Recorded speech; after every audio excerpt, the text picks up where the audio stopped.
다 함께 사도신경으로 신앙 고백하면서 10월 18일 새벽 기도회를 하나님 앞에 올려드리겠습니다. 전능하사 천지를 만드신 하나님 아버지를 내가 믿사오며 그 외아들 우리 주 예수 그리스도를 믿사오니 이는 성령으로 잉태하사 동정녀 마리아에게 나시고 본디오 빌라도에게 고난을 받으사 십자가에 못 박혀 죽으시고 장사한 지 사흘 만에 죽은 자 가운데서 다시 살아나시며 하늘에 오르사 전능하신 하나님 우편에 앉아 계시다가 저리로서 산자와 죽은 자를 심판하러 오시리라. 성령을 믿사오며 거룩한 공회와 성도가 서로 교통하는 것과 죄를 사하여 주시는 것과 몸이 다시 사는 것과 영원히 사는 것을 믿사옵나이다. 아멘. 우리 다 함께 찬송 292장 함께 찬송 부르시겠습니다. 찬송 292장입니다. 우리 찬송 부르실 때 2절 다음에 간주가 있습니다.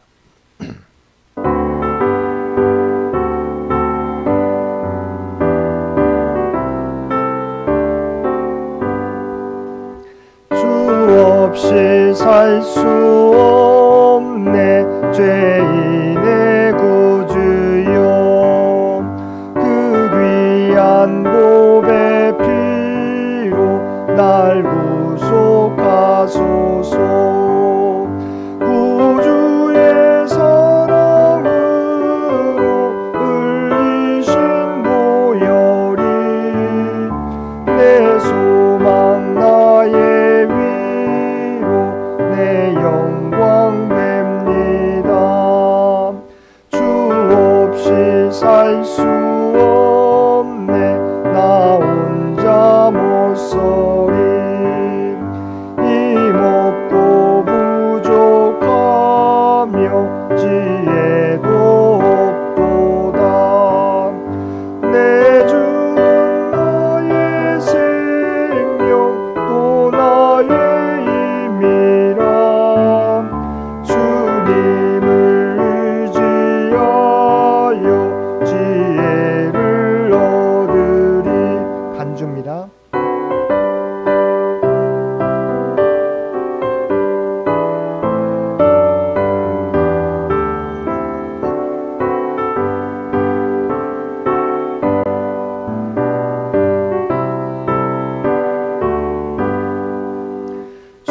없이 살 수 없네 내 주는 아신다 내 영의 깊은 강구 마음의 소원을 주밖에 나의 마음 네 알아주리요 내 마음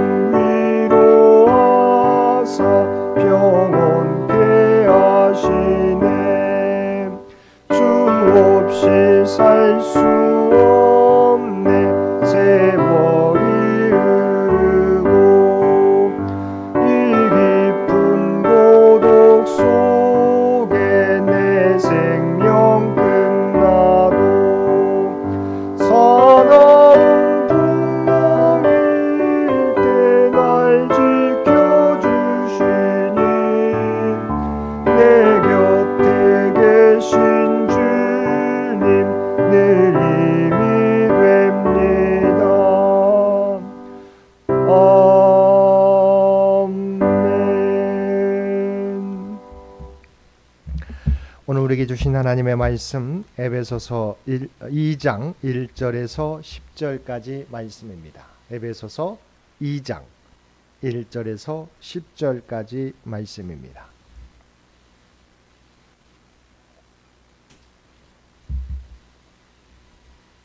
우리 주신 말씀 2장 1절에서 10절까지 우리 한 절씩 교독합니다.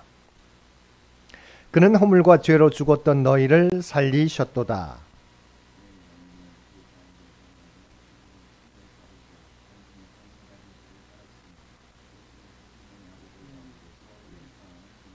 전에는 우리도 다 그 가운데서 우리 육체의 욕심을 따라 지내며 육체와 마음에 원하는 것을 하여 다른 이들과 같이 본질상 진노의 자녀이었더니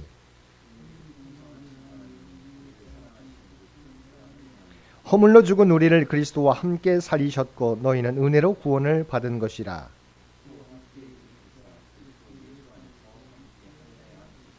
이는 그리스도 예수 안에서 우리에게 자비하심으로써 그 은혜의 지극히 풍성함을 오는 여러 세대에 나타내려 하심이라.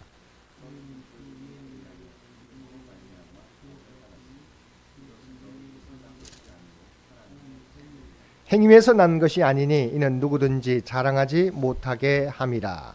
우리는 그가 만드신 바라 그리스도 예수 안에서 선한 일을 위하여 지으심을 받은 자니 이 일은 하나님이 전에 예비하사 우리로 그 가운데서 행하게 하려 하심이니라. 아멘. 오늘 저 새벽을 깨우고 말씀과 기도로 수요일 하루를 시작하는 우리 모든 성도들 가운데 하나님의 놀라운 은혜가 언제나 함께하여 주시기를 주님의 이름으로 간절히 축원드립니다. 오늘 본문은 사도 바울이 구원받기 이전 성도의 과거의 모습과 그리스도 안에서 구원받은 이후 성도의 현재적 삶을 대조함으로써 성도가 하나님께 받은 구원의 은혜가 얼마나 큰 것인가를 드러내고 있습니다. 먼저 바울은 1절에서 3절까지의 말씀에서 구원받기 이전의 인간의 상태에 대하여 말하고 있습니다. 1절을 보면 그는 허물과 죄로 죽었던 너희를 살리셨도다라고 하였습니다. 이 말에서 우리가 알 수 있는 것은 과거 우리는 우리의 허물과 죄로 죽었었다는 것입니다. 본문에서 말하는 죽었던이라는 헬라어 표현은 현재 분사형으로 되어 있습니다. 다시 말하면 죽어있는 상태를 의미합니다. 의미는 인간은 자신의 허물과 죄로 말미암아 생명의 근원이신 하나님과 단절되고 소외됨으로 영적인 죽음의 상태가 되었다는 것입니다. 겉으로 보기에는 살아서 움직이는 것처럼 보여도 생명이신 하나님으로부터 단절된 사람은 죽은 시체처럼 영적으로 하나님께 반응하지 않는다는 것입니다. 이것이 그리스도를 만나기 전에 성도의 모습이었습니다. 2절은 사단이 이 세상을 어떤 방식으로 지배하고 통제하고 자신에게 예속시키는지를 보여줍니다. 사도 바울은 에베소 성도들 역시 과거의 이 세상 풍속을 따랐다고 했습니다. 이 세상 풍속을 따랐다는 의미는 타락한 인간이 하나님으로부터 단절된 상태, 하나님이 기뻐하지 않는 상태에 존재하고 있었다는 것입니다. 그런데 이 세상 풍속의 주관자가 누구입니까? 성경은 공중의 권세 잡은 자라고 말하고 있습니다. 이는 곧 사단을 가리킵니다. 우리가 이 세상 풍속을 따라가면, 즉 우리가 하나님과 단절된 상태가 계속되면 결과적으로는 공중 권세 잡은 자, 곧 사단을 따라갈 가능성이 높다는 것입니다. 3절에서 우리가 주목해야 하는 표현은 우리도 본질상 진노의 자녀이었더니입니다. 우리 역시 다른 어떤 죄인과 조금도 다를 바 없이 본질적으로 죄인이요 진노를 받도록 태어난 존재라는 것입니다. 예수님을 믿기 전에 내 모습이 얼마나 비참했던가를 깨닫는 것은 주님 안에서 신실함을 유지하는 데 큰 역할을 합니다. 과거의 소망 없는 모습으로 돌아가지 않기 위해서라도 우리는 믿음에서 한치도 벗어나지 말아야 할 것입니다. 본문의 두 번째 부분인 4절에서 6절까지 말씀에서는 우리가 하나님으로부터 받은 사랑에 관한 말씀입니다. 특별히 4절과 5절에서 구속사역과 관련한 하나님의 모습 세 가지가 나옵니다. 궁휼하신 하나님, 사랑을 베푸신 하나님, 그리고 은혜의 하나님의 모습입니다. 여기서 궁휼은 하나님께서 베푸시는 구원의 이유를, 은혜는 하나님께서 베푸시는 구원의 성격을, 그리고 사랑은 구원의 본질을 보여줍니다. 하나님께서는 그의 궁휼하심으로 우리를 불쌍히 여기시고 그의 은혜로 죄를 사하시며 그의 사랑으로 우리를 구원해 주신 것입니다. 그리고 5절과 6절에 보면 허물로 죽은 우리를 그리스도와 함께 살리셨고 또 함께 일으키사 그리스도 예수 안에서 함께 하늘에 앉히시니라고 하였습니다. 이것은 하나님께서 그리스도께서 행하신 이 세 가지 행위들이 동일하게 우리에게도 행하신 일들인 것을 보여준 것입니다. 근데 본문의 세 동사가 모두 부정과거형으로 쓰였다는 것입니다.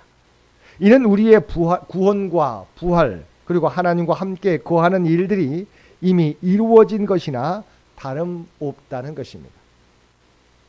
이처럼 그리스도와 연합함으로 십자가에 자신을 못 박은 성도는 부활과 승천 및 하늘 보좌를 차지하는 영광스러운 존재가 될 것이라는 것입니다.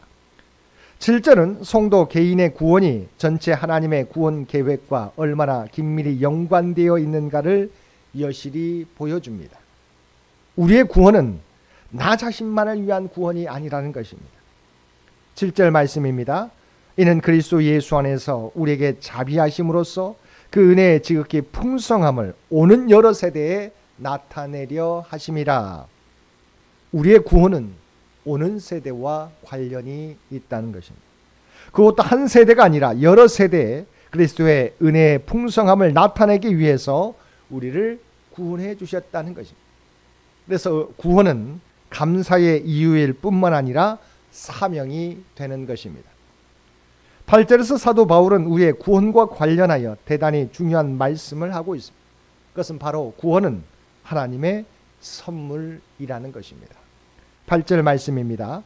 너희는 그 은혜에 의하여 믿음으로 말미암아 구원을 받았으니 이것은 너희에게서 난 것이 아니요 하나님의 선물이라. 구원은 인간에게서 난 것이 아닐 뿐 아니라 인간이 만들어낼 수도 없다는 것입니다. 그런데 세상 사람들의 착각은 세상에서 구원을 얻을 수 있을 것이라고 생각합니다. 여타의 세상 종교나 현대의 과학이 인간을 구원할 수 있을 것이라고 생각하기 때문입니다. 그러나 그것은 지극히 허망한 것입니다. 이 세상 어디에도 구원의 길은 없습니다. 무엇으로도 구원에 이를 수 없습니다. 이 세상에 구원의 길이 있고 구원의 방법이 있다면 왜 하나님께서 독생자 예수님을 이 세상에 보내셨고 십자가 고난을 받게 하셨겠습니까? 인간은 아무리 노력해도 자기 스스로는 구원에 이를 수 없습니다. 구원은 전적으로 하나님이 주신 선물입니다. 그래서 그 누구도 자랑할 수 없는 것입니다. 우리의 행위는 결단코 구원의 근거나 원인이 될 수 없습니다. 그러나 구원받은 자는 구원받은 이후에 자신의 구원에 대한 합당한 반응으로 선한 일을 하게 됩니다. 이것을 우리는 성화, 주님의 모습을 닮아가는 것이라고 말합니다. 마지막으로 바울 사도는 10절에서 우리는 그의 만드신 바라고 말하였습니다. 다시 말하면 우리는 하나님의 작품이라는 것입니다. 어느 작품이든 그 작가의 목적이 그 작품 속에 투영됩니다. 우리는 우연히 이 땅에 존재하는 것이 아니라 하나님의 목적 가운데 이 땅에 보냄받았고 하나님의 자녀가 되었다는 것입니다. 그 목적이 무엇입니까? 그리스도 예수 안에서 선한 일을 위하여 지으심을 받았다라고 나와 있습니다. 여기서 선한 일이란 여러 좋은 일을 말하는 것이 아니라 하나님의 영광을 의미합니다. 그러므로 우리는 하나님의 영광을 위한 삶을 살아야 하는 것입니다. 사랑하는 성도 여러분, 우리가 구원받은 것은 오직 하나님의 은혜입니다. 선물입니다. 또한 우리를 구원하신 목적은 하나님의 영광을 위한 삶을 살게 하기 위함입니다. 그러므로 이제는 우리를 구원하신 주님만을 자랑하며 주님의 뜻을 이루며 살아가는, 주님의 영광을 나타내며 살아가는 저와 여러분 모두가 되시기를 주님의 이름으로 간절히 축원드립니다. 함께 기도드리겠습니다. 사랑과 은혜가 충만하신 아버지 하나님, 우리는 그리스도를 만나기 전 본질상 진노의 자녀였습니다. 그래서 하나님께서는 우리를 구원하시기 위하여 예수 그리스도를 이 땅에 보내주시고 십자가를 통하여 우리를 구원해 주셨습니다. 그 은혜를 통해 구원받은 저희들 오직 하나님만을 자랑하며 살아가게 하시고 하나님의 영광을 나타내며 살아가는 저희 모두가 되게 하여 주옵소서. 오늘도 이 나라와 이 민족을 위하여 기도합니다. 지금까지 함께 주신 것처럼 늘 동행하여 주시고 이 민족을 이끌어 주시기를 원합니다. 또한 100주년을 준비하며 나아가는 창현재단과 창현의 가족들을 기억하여 주시고 하나님의 계획하신 뜻들을 이루고도 남음이 있는 창현재단이 되게 하여 주옵소서. 또 이 땅에 살아가게 될 때 여러 가지 삶의 문제로 주 앞에 간구할 때 주여 우리의 간구에 응답해 주시기를 원합니다. 육신이 연약한 자에게 하나님의 치유와 회복을, 경제적으로 어려움 당하는 자에게 하나님 그에게 필요한 은혜를 부어 주시기를 원합니다. 또한 시험을 준비하는 사랑하는 자녀들 가운데 하나님의 지혜와 능력을 허락하여 주옵소서.